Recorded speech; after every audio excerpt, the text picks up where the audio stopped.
एकमात्र नाम को पकड़ लो, हमारी प्रार्थना मान लो। लोक परलोक में जो सुख चाहिए वो सब नाम से प्राप्त हो जाएगा। देखो, इसमें चिंता नहीं करनी भगवान ने अपनाया कि नहीं अपनाया, इसकी भी परीक्षा नहीं करनी। भगवान ने अपनाया कि नहीं अपनाया, इसके लिए हमें ढूंढने की जरूरत नहीं। भगवान से भी बलवान भगवान का नाम है, उसको हम पकड़े। बात समझना। गोस्वामी जी कह रहे हैं, जोगुना विराग कलयुग है, अष्टांग योग का फल है परमात्मा में समाधिस्थ हो जाना। कोई बिरला योग का प्रयोग परमात्मा समाधि के लिए करता है। नहीं, आप देख लीजिए, हम जो योग करते हैं उसका उद्देश्य क्या है? अनुलोम विलोम कपालभाति जो भी करते हैं उसका उद्देश्य क्या है? शरीर स्वस्थता। ध्यान से देखिएगा, शरीर स्वस्थता का उद्देश्य क्या है? भोग, समाधि नहीं। जो अष्टांग योग का फल है समाधि, कलयुग में नहीं रह गया। कोई बिरला होगा, हम ये नहीं कहते भगवान की सृष्टि में ऐसा नहीं हो सकता, होंगे, कोई बिरले होंगे, लेकिन प्रगट में देखने में जो आता है वो योग का प्रयोग शरीर स्वस्थता और शरीर स्वस्थता का प्रयोग भोग। आप देख लीजिए, गोस्वामी जी कहते हैं कि अब मैं देख रहा हूं कलयुग ने अष्टांग योग में भी अपना प्रवेश कर लिया, जिससे योग का फल जो चित्त वृत्ति का निरोध करके परमात्मा में समाधिस्थ होना है गया। कोई बिरला होगा। फिर कह रहे हैं न विरागु, वैराग्य, क्या वैराग्य रह गया है? जो वैरागी महापुरुष पीछे हुए हैं, अब वैराग्य क्या रह गया? क्या वैराग्य रह गया है? केवल नाम मात्र का वैराग्य रह गया। वैराग्य किस बात का है? रुपया है, पैसा है, कपड़ा है, भोजन है, मकान है, व्यवस्था है, नाम मात्र का वैराग्य रह गया। वैराग्य किस बात का? जिसके जीवन में भगवान के सिवा कुछ नहीं है, राग त्रिभुवन में कहीं वस्तु व्यक्ति स्थान में नहीं, उसे वैराग्यवान कहते हैं। जो लोक परलोक के समस्त भोगों के सानिध्य में भी भोगने की इच्छा नहीं, उसे वैरागी कहते हैं। गोस्वामी जी कह रहे हैं, मुझे वैराग्य में भी दम नहीं दिखाई दे रहा कि भगवत प्राप्ति करा सके, क्योंकि वैराग्य में पाखंड का प्रवेश हो गया। कलयुग ने पाखंड का प्रवेश करवा दिया। कोई बिरला वैरागी, सच्चा वैरागी, भगवान की सृष्टि में कमी नहीं होती, कोई बिरला सच्चा वैरागी होगा जिसका वैराग्य भगवान के लिए है। नहीं तो वैराग्य भी दिखावे पे आ गया है, पाखंड में आ गया है। न जप, माला में हाथ है और बातें कर रहे हैं, माला रुक नहीं रहा, वो चल रहा है, और बातें जबान से हो रही और साथ चल रहे हैं। क्या जप हो रहा है? किसका जप हो रहा है? जप तो तब माना जाता है जो जप कर रहे हैं वो हमारे ध्यान में है, वही हम सुन रहे हैं, वही हम बोल रहे हैं, उसे जप माना जाता है। तीन बातें जप में होनी चाहिए।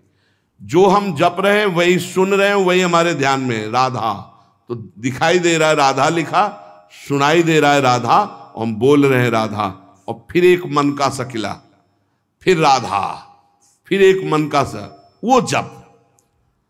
अब जप में भी 11 माला कहा है, हो जाए हर 5 मिनट में घड़ी में, और जल्दी जल्दी, स्वाद नहीं, रुचि नहीं, मन नहीं, बस कोई कोई तो ऐसे माला सरकाते कि हमें लगता है कि अगर रा रा बोले तो भी नहीं सरकेगा। राधा राधा तो बहुत बड़ी बात है, अगर वो रा रा बोले तो इतनी रफ्तार से नहीं चलेगा। अब पता नहीं कैसे ऐसे माला सर सर घूम रहा है। माला घूमने से भगवत प्राप्ति होगी क्या?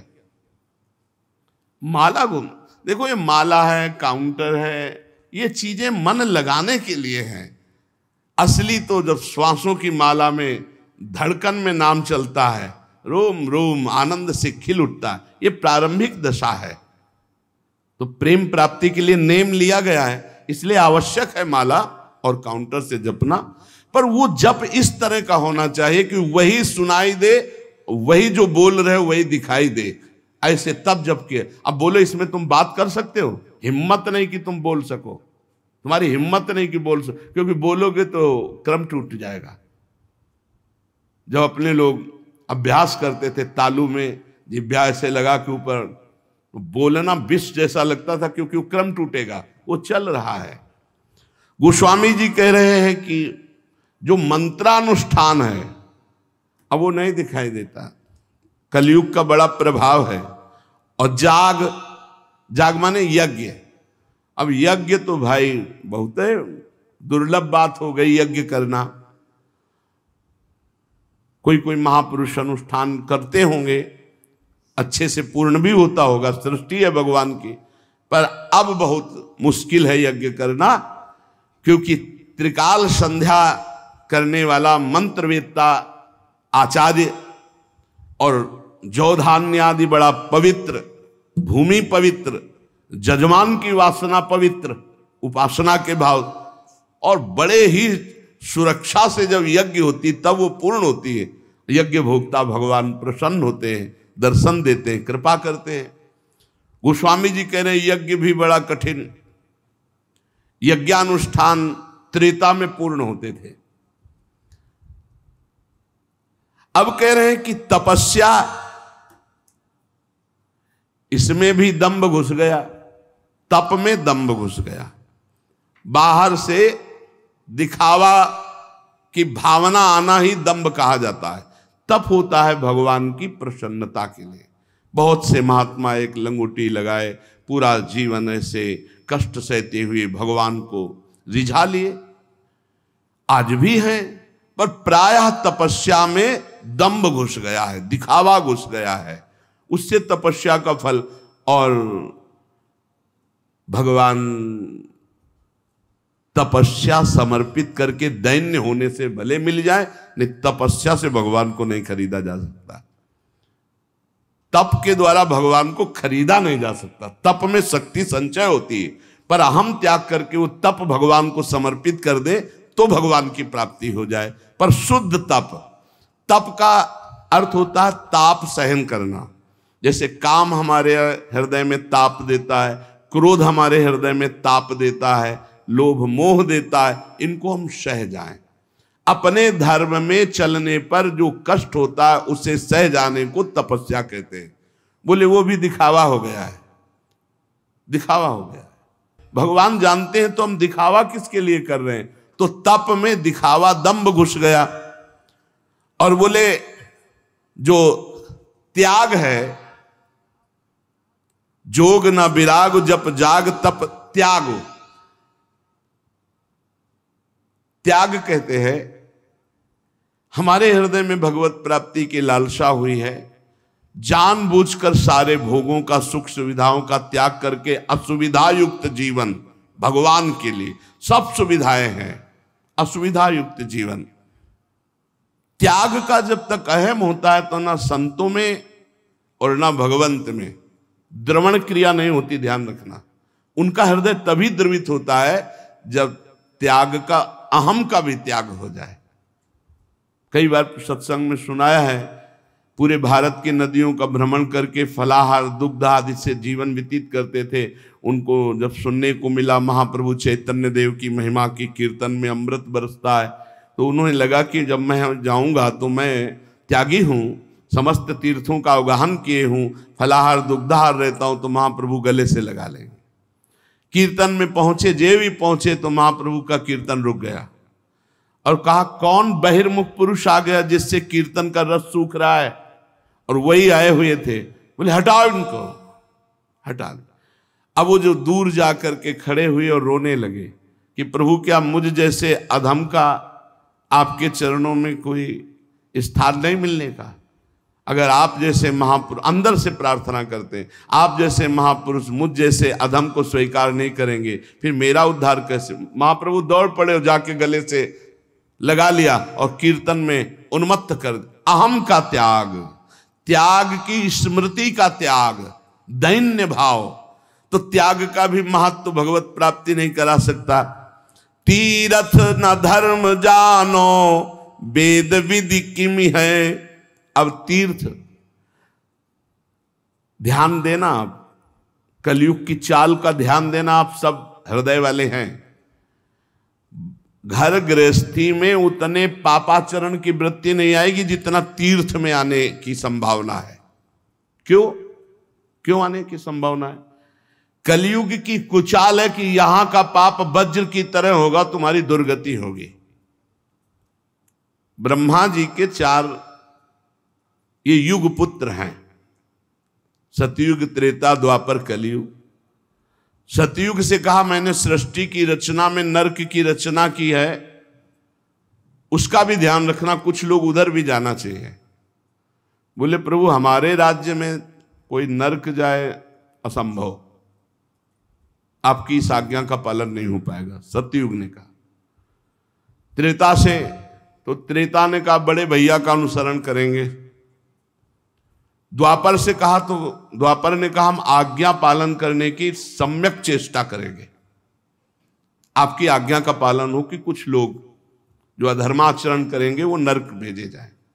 सतयुग में अधर्माचरण, त्रेता में। कलयुग से कहा तो उनका बड़े भैया ने जैसे साफ जवाब दे दिया आपको कि हमारे राज्य में भूल चूक से कोई चला जाए नहीं, नरक नहीं जाएगा। तो वही हम उत्तर देते कि हमारे राज्य में भूल चूक से कोई स्वर्ग या परम पद चला जाए, सबको नरक भेजेंगे सीधे। कलयुग सीधे आओ फुल नरक, चिंता मत करो महाराज, आज्ञा का पालन हम करेंगे।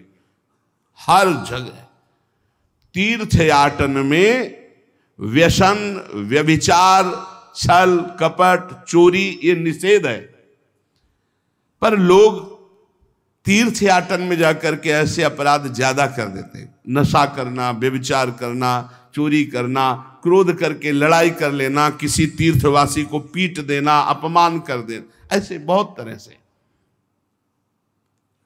वेद विधि किम है। अब वेद विधान तो वो समझे जो शास्त्र स्वाध्याय करे, जो खूब महापुरुषों का संग करे, वो जान पाता है क्या करना चाहिए क्या नहीं करना चाहिए। तस्मात् शास्त्रम प्रमाणम ते कार्य व्यवस्थित हो। अब यहाँ फुर्सतें नहीं है मोबाइल से, टेलीविजन से, पेपर से, संसार की बातों से। तो कौन पढ़े योग वासिष्ठ, कौन पढ़े भगवत गीता की टीका, कौन पढ़े श्रीमद् भागवत महापुराण, कौन पढ़े वेद के सिद्धांत। तो कैसे पता चलेगा जीव का कर्तव्य क्या है, क्या करना चाहिए क्या नहीं करना चाहिए। ऐसा नहीं वैदिक सिद्धांत को जानने वाले नहीं हैं, पर बिरले कोई। तो भगवत प्राप्ति इसमें भी बड़ी कठिन। गोस्वामी जी कहे तुलसी सो पोचना भयो है, नहीं हुए है कहूं। अब मैं तुमसे अपनी बात कह रहा हूं कि मेरे जैसा पामर कोई ना हुआ है ना है। पहले तो बताया इन सब से अब भगवत प्राप्ति नहीं होने वाली, ध्यान दे लो। बहुत बढ़िया सिद्धांत, ये सब शास्त्रों का सिद्धांत, हृदय सम्मत सिद्धांत को स्वामी जी कह रहे। जोग ना विराग जप जाग तप त्याग व्रत तीरथ ना धर्म जानो, वेद विधि किम है। अब व्रत की पूछो तो कोई बिरला ही व्रत का नियम। एक बार हमने वर्णन किया था कि दशमी को ये और एक बार, और द्वादशी को एक बार, और एकादशी को तो पूरा या तो निर्जला रहो या एक बार जल फल फूल जो कुछ थोड़ा सा ग्रहण कर लो। अब तो जानते हो कैसे व्रत होते हैं, कूटू का और सिंघाड़े का।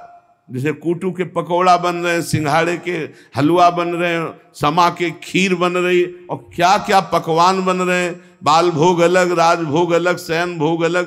भैया ऐसे व्रत तो रोज रहे तो बढ़िया चकाचक है।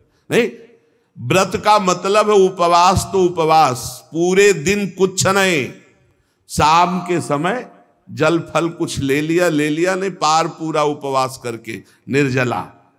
एक कोई भी व्रत रहो तो ऐसे थोड़ी है कि पुआ पकौड़ी और सब इधर उधर के जोड़ बटोर करके कि वही खाना पे, अरे मर जाओगे क्या एक दिन के लिए। व्रत रहो तो शाम से हर व्रत में मंगल विधान होता है। जो हम जलते हैं, जो भूख से व्याकुल होते हैं, उससे हमारे पाप नष्ट होते हैं। अब ऐसा व्रत नहीं रह गया, डकार आ जाए और दिन चाहे ना आवे, व्रत के दिन जरूर डकार आवे। इतना बड़ा तरबूज फल भी तो डकार आ जाए पक्का। व्रत किस बात का? दबा दबा के फल फूल हो सब मिष्ठान हो सब पा रहे हैं। अब बोले व्रत है तो भाई ऐसे व्रतों से भगवत प्राप्ति नहीं होती। व्रत रहा जा गया है, शास्त्रों में वर्णन है, आप देखो पयो व्रत का वर्णन है, चंद्रायण व्रत का, कृच्छ व्रत का, बड़े बड़े व्रत का। अब कौन सा व्रत रह गया है? अब रसेंद्री का व्रत रह गया है। एक पत्ता मुख में रख लेती हैं माता जी, अपर्णा नाम पढ़ गए, तब भगवान शिवपति रूप में प्राप्त, तब भगवान की प्राप्ति। व्रत ही तो तुलसीदास जी कह रहे हम तुम्हें बता दें, हम सब तरह से पामर हैं। ये देखो महापुरुषों का हृदय। तुलसी सो पोच ना भयो है, नहीं हुए है कहूं, मेरे जैसा पामर न कोई है और न कोई होगा। सोचे सबया के अग कैसे प्रभु क्षमी है, मेरे तो न डरू, मुझे कोई डर नहीं है भाई। क्यों? तुमने क्या पा लिया कि तुम्हें डर नहीं? बोले रघुबीर सुनो साची कहो, औरों से नहीं, सीधे भगवान से कह रहे। खल अन खई है तुम्हें सज्जन ना गमई है। दुष्ट लोग इस बात से प्रसन्न होंगे, अब देखते हैं इसकी कौन सी दशा होगी। पर सज्जन लोग इस बात से दुखी होंगे कि तुलसी राम का है, इसका अहित कैसे हो सकता है। तो कह रहे हैं मुझे डर नहीं, सुनो रघुनाथ जी, भले सुकृति के संग मोहि तुला तौलितो, तपस्वी व्रती तीर्थयाटन योगी जपी त्यागी, इन सबको एक तुला में रख लो हे रघुनाथ जी, और तौला जाए तो मेरी तरफ कांटा भारी होगा। बोले क्यों महाराज? बोले हम पहले कह दिया कि बहुत पामर हैं, पहले कह दिया, हम ये नहीं कह रहे कि बहुत हम महान हैं, लेकिन जब इन सब साधन करने वालों को एक तरफ और मुझे तौला जाएगा तो मेरी तरफ झुकाव होगा, वो हल्के हो जाएंगे। बोले क्यों? नाम के प्रसाद भारू मेरी ओर नमी है, क्योंकि मैंने केवल नाम का आश्रय ले लिया है। ये खास बात, केवल नाम का आश्रय लिया, तो जो अन्य सब साधनों का फल एक तरफ तौला जाए या अन्य सब साधन करने वाले एक तरफ हो, और तुलसीदास जी कहते हैं मुझ पामर को एक तरफ रखा जाए, तो रघुनाथ जी को साक्षी करके कहते हैं वो कांटा हमारी तरफ झुकेगा। बोले क्यों? बोले मैंने नाम का प्रभाव, नाम को रात दिन नाथ हूं ना अपनायो, लोक झूठी है परिपय, प्रभु ते प्रबल प्रताप प्रभु, नाम को पायो नाम चारु चिंतामणि, उर करते न खसई हो, अब लो नसानी अब ना नसई हो, एक सेकंड भी नहीं जाने दूंगा। अब बस ये 2 अक्षर मेरे जीवन है, माई बाप है, रात दिन प्रभु का नाम, इसलिए मेरी जय हो गई। समझ लो सत्संग में सब साधन एक तरफ और नाम जापा के एक तरफ, एकमात्र भगवान के नाम में। गोस्वामी जी कह रहे हैं जागिए न सोइए बिगोइए जन्म जाए, दुख रोग रोइए कलेश को काम को, राजा रंक रागी और विरागी भूरी भागिए, अभागी जीव जरत प्रभाव कलि बाम को, तुलसी कबंद कैसो धाई वो विचारु अंध, धंध देखियत जग सोच परिणाम को, सोई बो जो राम के स्नेह की समाधि सुख, और जागबे जो जीह जपे नी के राम नाम को। इस कलयुग ने सबकी बुद्धि को भ्रष्ट कर दिया है। हरिवंश महाप्रभु कहते पाए जान जगत में सब जन, कपटी कुटिल कलयुगी टंचु, सबकी बुद्धि में कलयुग अपना प्रभाव दिखाए। गोस्वामी जी कह रहे हैं इस संसार में ना तो कोई जाग रहा है और ना सो रहा है, अब प्रपंच में फंसे। बोले नहीं, जागते भी हैं सोते हैं। तो गोस्वामी जी कह रहे हैं हम जागना किसे कह रहे हैं और सोना किसे कह रहे हैं?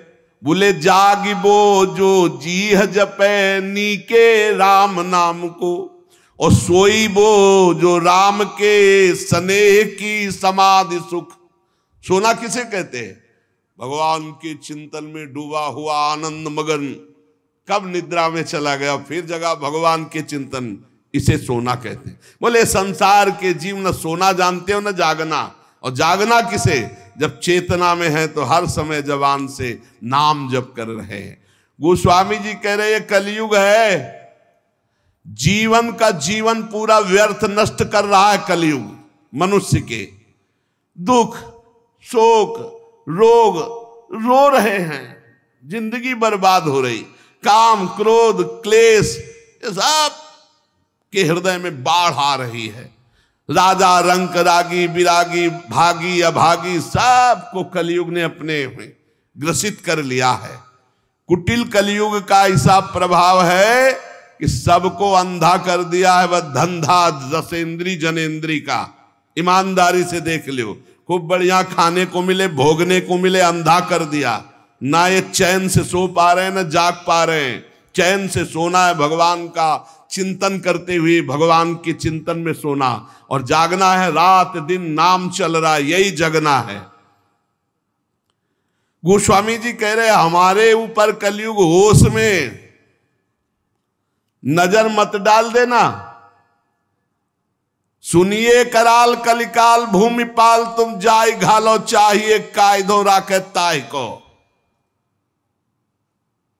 ए महिपाल हो तुम, कलयुग तुम्हारा राज इस समय फैला हुआ है, तुम राजा हो मानते हैं, तुम सबको नष्ट कर रहे हो ये भी जानते हैं, सबको बुद्धि भ्रष्ट।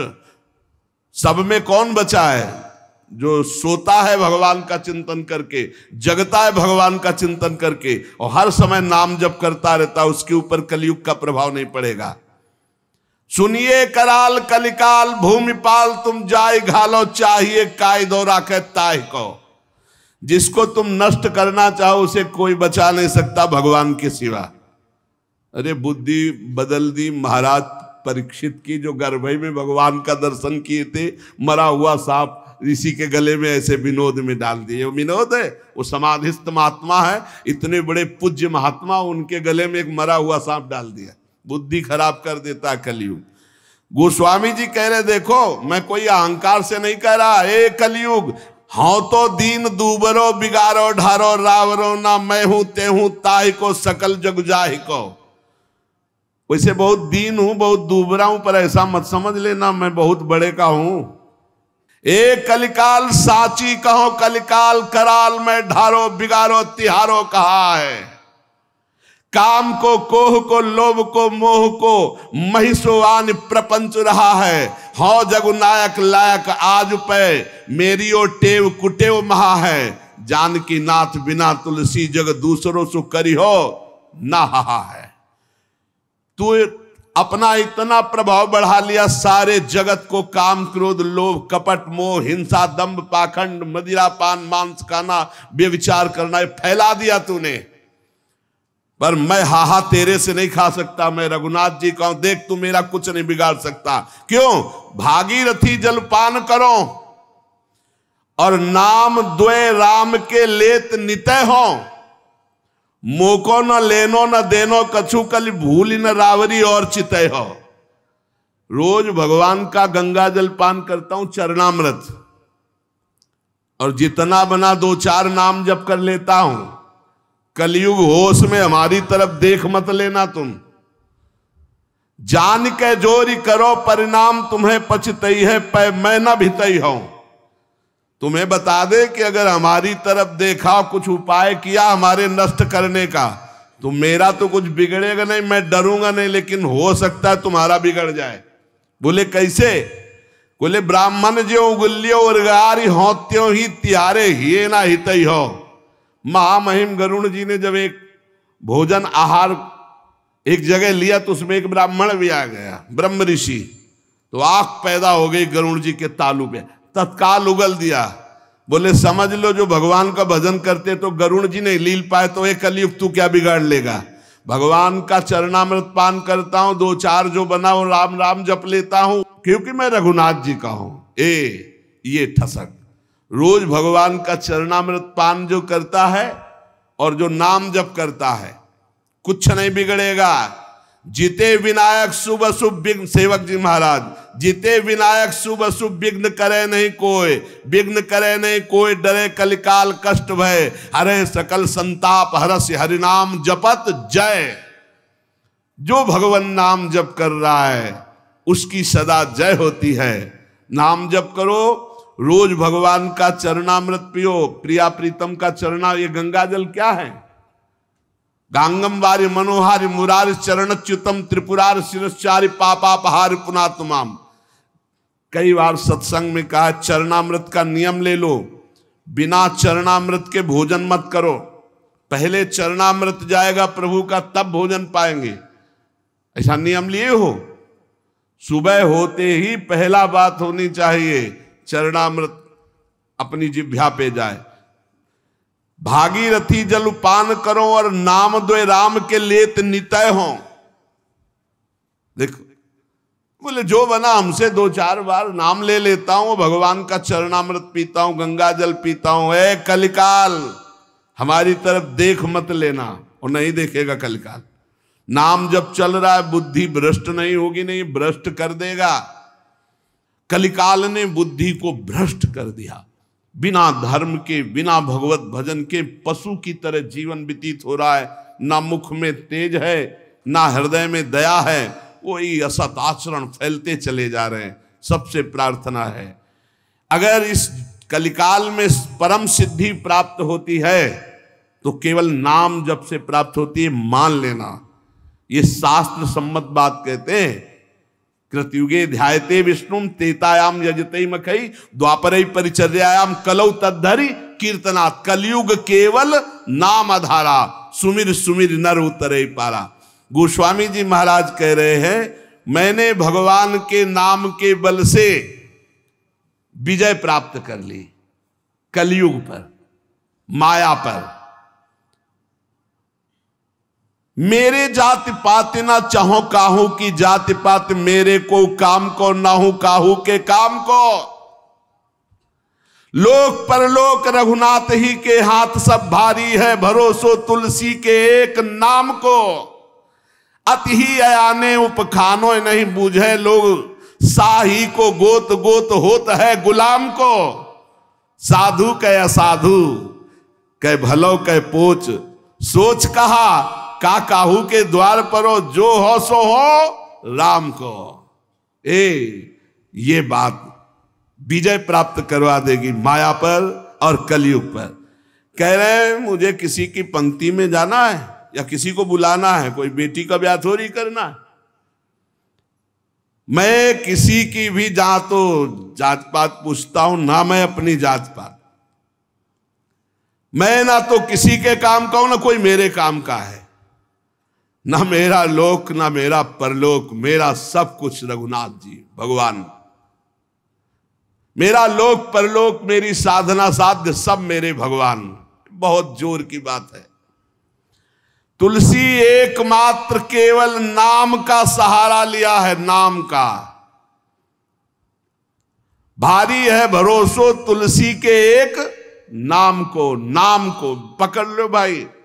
हमारे हर प्रश्न का उत्तर नाम होता है, क्योंकि तस्मात् शास्त्रम प्रमाणम। और युग धर्म के अनुसार अगर किसी का परम कल्याण, मनोरथ की पूर्ति, लोक परलोक की मंगलमयी यात्रा, तो वो नाम से ही होगी। कह रहे मैं साधु हूं या असाधु हूं, भला हूं या बुरा हूं, जैसा हूं, मुझे किससे क्या लेना देना। मैं अपने भगवान का हूं और भगवान के द्वार पे पड़ा हूं। मैं अपनी लाडली जू का हूं, लाडली जू की शरण में पड़ा हूं। कीवे कहा पढ़िवे को कहा फल, बूझी न वेद को भेदु विचारे। स्वार्थ को परमारथ को कलि कामद, राम को नाम विचारे। खूब वेद पढ़े हो, शास्त्र पुराण पढ़े हो, लेकिन नाम जप नहीं कर रहे हो तो कुछ नहीं होने वाला, ध्यान रखना। ये कई शास्त्रों में पढ़ा है, गोस्वामी जी भी कह रहे हो, ये खास हृदय की भी बात है। वाद विवाद विषाद बढ़ाई के छाती पर आयो अपनी जा रहे। बोले मान लो मेरी बात, अगर तर्क विवाद करोगे तो अपनी भी छाती जलाओगे, दूसरे की जलाओगे। चारिहु को, छहों को, नवों को और 10-8 को पाठ कुकाठ जो फारे। यदि नाम जप नहीं चल रहा, 10-8 को 18 पुराण और 9 को कह रहे कि 9 व्याकरण हैं, व्याकरण के 9 हैं। इंद्र, चंद्र, काश, कृष्ण, शाकटायन, आपिशाली, पाणिनि, अमर, जैनेन्द्र और सरस्वती, ये 9 व्याकरण। और फिर कह रहे 6 को 6 शास्त्र, और फिर कह रहे चारियों को, चारों वेद को। 4 वेद, 6 शास्त्र, 9 व्याकरण, 18 पुराण, ये सब कंठस्थ हो और नाम जप नहीं है तो गोस्वामी तुलसीदास जी कह रहे भगवत प्राप्ति नहीं होगी। आप पक्का समझ लीजिए। इसीलिए ये बचपन से सब शास्त्रों का जहां तक बना गुरु कृपा से स्वाध्याय और मार्गों का चलना सब छानबीन के, तब हम तुमसे कहते हैं राधा राधा राधा बोलो, कोई अंधविश्वास से नहीं कहते। गोस्वामी जी कह रहे वाद विवाद विषाद बढ़ाई के छाती पर आई और अपनी जा रो। तर्क वितर्क वाद विवाद करके अपना हृदय जलाओ, दूसरे का हृदय जलाओ, तुम्हें जैसा मनावे। मेरी बात सुन लो, चारियों को, 6 को, 9 को, 10-8 को पाठ कुकाठ जो फारे। स्वार्थ को, परमारथ को, कलिकामद राम को नाम विसारे। यदि भगवान का नाम तुम नहीं जप रहे हो, 4 वेद, 6 शास्त्र, 9 व्याकरण, 18 पुराण कंठस्थ किए हो, तो भले जैसे कुकाठ को चीरने से कुछ हाथ नहीं लगता, ऐसे कुछ हाथ नहीं लगेगा। इसलिए सबसे प्रार्थना है, और जो साधन बने तो करो, लेकिन नाम को मत छोड़ो। अगर नाम साधन में अपने ले आए, राधा राधा राधा, कृष्ण कृष्ण, हरि राम कृष्ण जो जप रहे हो, पक्का भगवत प्राप्ति हो जाएगी, चाहे जो हो, चाहे जैसे हो। इसलिए सत्संग का सार जितना बन सके अपने आचरणों को सुधारो, भोजन सुधारो, दूसरों का मन वचन कर्म से अहित मत करो, हित करो और नाम जप करो। इसी जन्म में भगवत प्राप्ति हो जाएगी।